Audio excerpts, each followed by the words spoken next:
Seeds वगैरह जो बनाती हैं, ठीक है, रिसर्च एंड डेवलपमेंट में।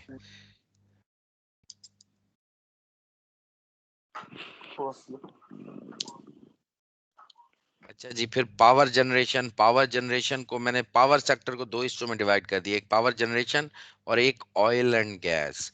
पावर जनरेशन में तो ये जो बिजली वगैरह पैदा कर रही होती हैं ये कंपनीज आ जाती हैं।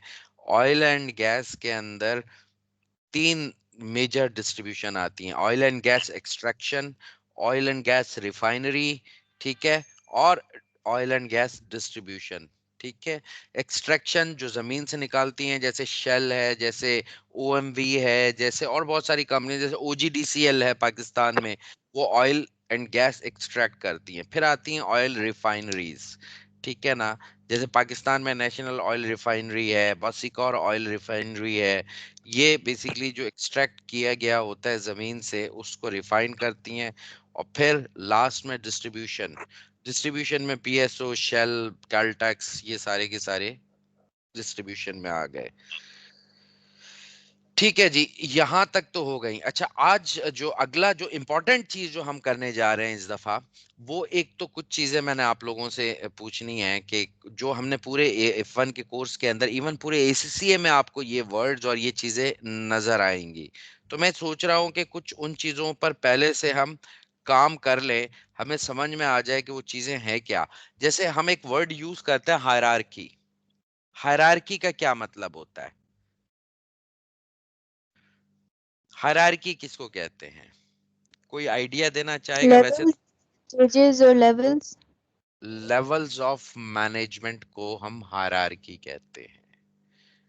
मैनेजमेंट के जो लेवल होते हैं उसे हायरार्की कहते हैं। जैसे एक लेवल है सुपरवाइजर, अब वो जितने भी सुपरवाइजर होंगे कंपनी में काम कर रहे हैं वो उस लेवल के अंडर में आ जाएंगे। फिर उससे ऊपर होता है असिस्टेंट मैनेजर्स का।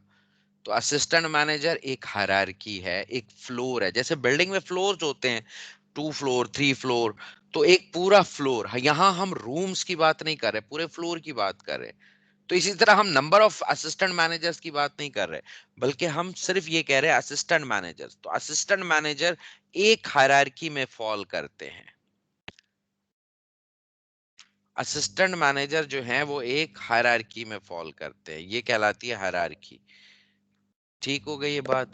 उसके बाद मैनेजर्स हो गए, वो एक हायरार्की हो गई। सीनियर मैनेजर्स हो गए, एक हायरार्की हो गई। बोर्ड ऑफ डायरेक्टर हो गए, वो एक हायरार्की हो गई।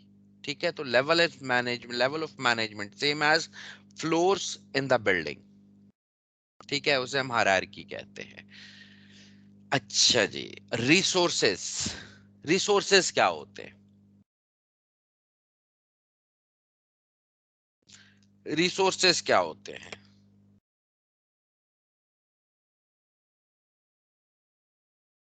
different so such resources provide different services. अच्छा, और गुड्स मटेरियल्स। गुड्स मटेरियल्स, चलो एक और एक ऑप्शन आ गई, और कोई बताना चाहेगा? चले, ये बड़ी इंपॉर्टेंट बात है, ये लफ्ज आपको पूरे ACCA में मिलेगा, रिसोर्सेज रिसोर्सेज रिसोर्सेज। ठीक है, रिसोर्सेज का मतलब समझा जाता है 6M। Resources always mean 6M। अब 6M कौन कौन से हैं? Man, money, material, management, machinery, makeups. तो ये है सब नोट्स में ना, ये है 6M। ठीक है, man, money, material, management, makeups. अच्छा, अब यहाँ पर मैन का हमें पता है लेबर हो गई, मनी पैसा, मटेरियल का भी पता है रॉ मटेरियल मशीन, मैनेजमेंट मतलब जो डिसीजन मेकर है। मेकअप्स क्या है? ये जो मेकअप्स है ये basically brands, copyright, franchise, license, ये जो ब्रांड्स वगैरह होते हैं या पेटेंट्स होते हैं ना, इनको हम मेकअप कहते हैं। इन सबको मिलाकर हम कहते हैं रिसोर्सेज। और रिसोर्सेज की डेफिनेशन क्या है? These are the 6 M's used to generate value for organisation, यानी कि इनको हम अगर इस्तेमाल करें, मैनिपुलेट करें, ठीक है ना, तो इनकी मैनिपुलेशन ऑर्गेनाइजेशन के लिए वैल्यू एडिशन करके देती है, वैल्यू जनरेट करके देती है। ये बेसिकली होते हैं 6 M's कि जिनकी मैनिपुलेशन ऑर्गेनाइजेशन के लिए वैल्यू जनरेट करती है। ठीक हो गई ये बात। रिसोर्सेस का हमें समझ में आ गया और ये बार बार यूज होगा। अच्छा, एक वर्ड और हम यूज करेंगे आगे, फंक्शन। तो F1 के अंदर, आगे SBL के अंदर, P7 के अंदर जब भी लफ्ज फंक्शन आएगा ना, फंक्शन ऑलवेज मीन डिपार्टमेंट। तो ये जो लफ्ज फंक्शन है या फंक्शनल है, इसका मतलब समझा जाएगा डिपार्टमेंट। एग्जामिनर इस वर्ड को ना डिपार्टमेंट की जगह रिप्लेस करके पूछता है, तो स्टूडेंट कंफ्यूज ना हो। Function mean department, resources mean 6 M's। Function mean department, resources mean 6 M's, hierarchy mean level of management. ये तीन चीजें हमने देखी। अच्छा, एक और चीज है, ये लफ्ज हम बड़ा अक्सर भी यूज करते हैं लाइफ में, इफेक्टिवनेस और एफिशिएंसी। इसका डिफरेंस क्या है? बेसिकली एक तो ये बता देंगे ना ये है क्या चीज और इन दोनों में फर्क क्या है। अब आम तौर पर इनमें फर्क नहीं समझा जाता, इनको एक ही कैटेगरी में काउंट किया जाता है, इफेक्टिवनेस और एफिशिएंसी को। बट इन एक्चुअल ये बहुत ज्यादा डिफरेंस है, फर्क है इफेक्टिवनेस पे और एफिशिएंसी में। तो क्या आप बता सकते हैं what is effectiveness and what is efficiency? Efficiency is Sir, the output. बोलते रहो, मैं जब एफिशिएंसी कैपेसिटी को कहते हैं, किसी भी चीज की काम करने की कैपेसिटी। tendency to अच्छा, do work. Tendency to do work is efficiency. और इफेक्टिवनेस क्या है? मैं जब तक ये ऐड भी कर लूं।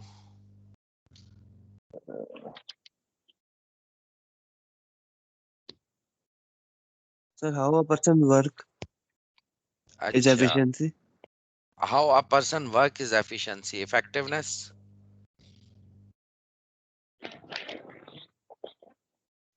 ये बड़ी इंपॉर्टेंट बात मैं बताऊंगा और ये लाइफ टाइम याद भी रखनी है आपने।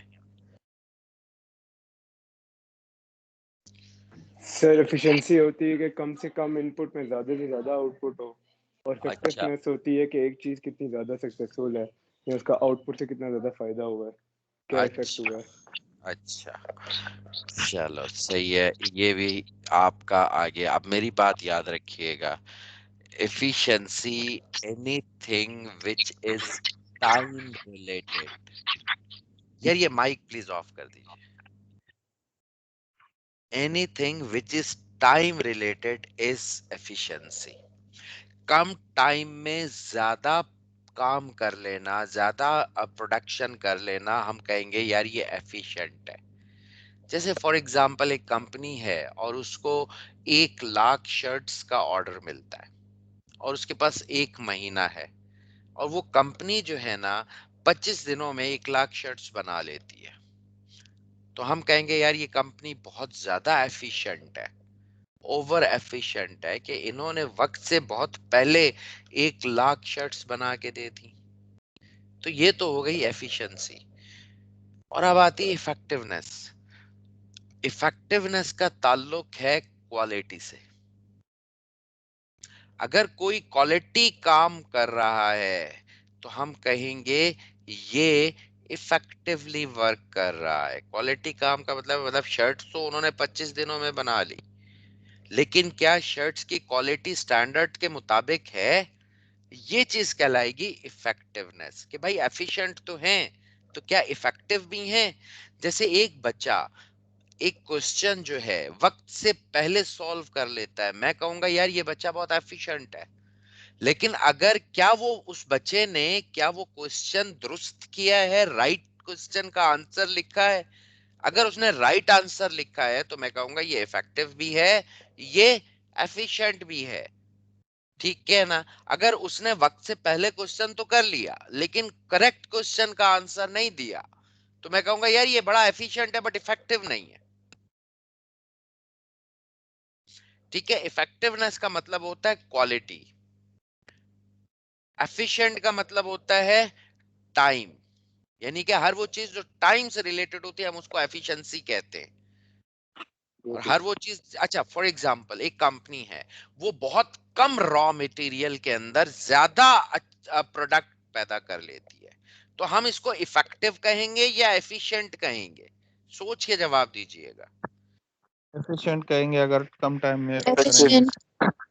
कम टाइम में, बिल्कुल सही, एफिशिएंट। और अगर रॉ मटेरियल कम यूज करती है, रॉ मटेरियल को जाया नहीं करती, अब इफेक्टिव है सर, क्वालिटी पे वो इफेक्टिव है। कॉम्प्रोमाइज नहीं कर रहा। एग्जैक्टली कि वो इफेक्टिवली काम कर रहे हैं। ठीक है, तो ये दोनों चीजें याद रखनी है। एक तीसरा ई भी आता है, ये 3 ईज होते हैं बेसिकली। एक तीसरा ई भी आता है, इकोनॉमी। इकोनॉमी का ताल्लुक किससे है? इकोनॉमी का ताल्लुक है कॉस्ट से। अब ये हमने 3 ई पढ़े, कौन कौन से? इफेक्टिवनेस या इफेक्टिव, एफिशिएंट और इकोनॉमी। ठीक है, इसको मैं यहां लिख भी देता हूं, इफेक्टिव, एफिशिएंट और इकोनॉमी।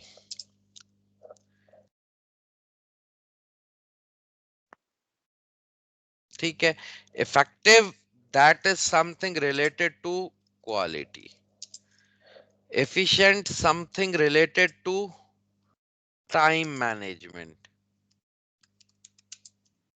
और यार टाइम मैनेजमेंट, और economy something related to cost.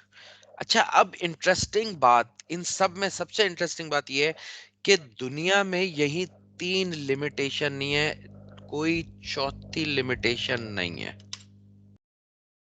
दुनिया के अंदर सिर्फ 3 लिमिटेशन है, 3 कॉन्स्ट्रेंट है, 3 ऐसी चीजें हैं कि जिस पर हर कंपनी काम करती है। कोई चौथी लिमिटेशन, कोई चौथी कॉन्स्ट्रेंट, कोई चौथा दायरा, कोई चौथी महदूदात नहीं है दुनिया में। कंपनी इन्हीं तीनों की वजह से कामयाब होती हैं, इन्हीं तीनों की वजह से नाकाम होती हैं। कि भाई कंपनी इफेक्टिव प्रोडक्ट दे रही है, दैट्स वेरी गुड, हाँ यार इफेक्टिव है, क्वालिटी है। कंपनी ऑन टाइम प्रोडक्ट दे रही है, भाई मुझे आज अगर किसी चीज की जरूरत है, फॉर एग्जांपल मुझे फॉर एग्जांपल हाँ मुझे भूख लगी हुई है, मुझे आटा चाहिए। कंपनी, एक कंपनी है जो मेरे मुल्क में काम करी, बहुत अच्छी क्वालिटी का आटा प्रोड्यूस करती है, लेकिन जब मुझे जरूरत है, मुझे भूख लगी, उसने मुझे आटा ही नहीं दिया और मैं भूखा बैठा रहा और मैंने किसी और चीज से पेट भरा, तो भाई क्वालिटी काफी तो नहीं हुई ना। अगर मुझे ऑन टाइम प्रोडक्ट नहीं मिली तो उसके फेलियर की वजह उसकी इफेक्टिवनेस नहीं होगी, उसकी फेलियर की वजह उसकी एफिशिएंसी होगी कि यार वो एफिशिएंट नहीं है। उन्होंने ऑन टाइम मुझे कोई चीज, कोई प्रोडक्ट जिसकी डिमांड थी वो पूरी नहीं की। और तीसरी चीज है इकोनॉमी, कॉस्ट। तो कंपनी कॉस्ट को कंट्रोल करती है, कॉस्ट से खेलती है, कॉस्ट को ज्यादा करती है, कम करती है। तो ये 3 लिमिटेशन है दुनिया में, और कोई चौथी लिमिटेशन नहीं है। इसको कॉन्स्ट्रेंट, यूनिवर्सल कॉन्स्ट्रेंट भी कहते हैं। ये है तो आगे का कॉन्सेप्ट, लेकिन मैं कोशिश करता हूं, क्योंकि मैं एसबीएल भी पढ़ाता हूं, F8 P7 भी पढ़ाता हूं, तो मैं इसको अभी से साथ साथ लेकर चलता हूं कि जब हम वहां मिले तो ये ना हो कि यार वो तो भूल गया सारा कुछ जो पढ़ाया था। ठीक है, तो इसलिए थोड़ा सा अभी से इस चीज को मेमोराइज करना है। ठीक है जी। अच्छा, एक और चीज है, एक लफ्ज और भी है, एंटरप्रेन्योर। ये इंटरप्रेन्योर नहीं है, ये एंटरप्रेन्योर है। तो एंटरप्रेन्योर का मतलब क्या होता है?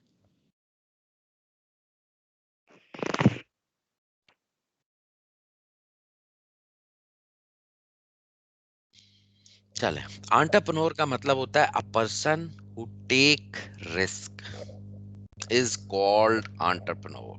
अ पर्सन हु क्या take person who risk, set up a business?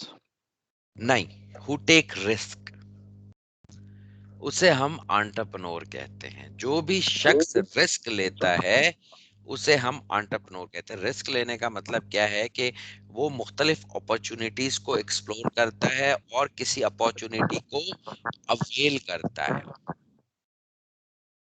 उसे हम एंटरप्रेन्योर कहते हैं। ठीक है सर हर बिजनेसमैन एंटरप्रेन्योर होता है? जी। हर बिजनेसमैन क्या हाँ एंटरप्रेन्योर होता है? जी बिल्कुल, हर बिजनेसमैन एंटरप्रेन्योर होता है, लेकिन हर एंटरप्रेन्योर बिजनेसमैन नहीं होता। एक मैनेजर जो एक कंपनी में काम कर रहा है और वो कोई रिस्की डिसीजन लेता है जिससे ऑर्गेनाइजेशन को बहुत ज्यादा रिस्क आ जाता है, तो उसको भी हम इन अ सेंस एंटरप्रेन्योर कह सकते हैं। ठीक ओके हो गई सर। ये बात? हाँ, हर वो शख्स जो रिस्क ले।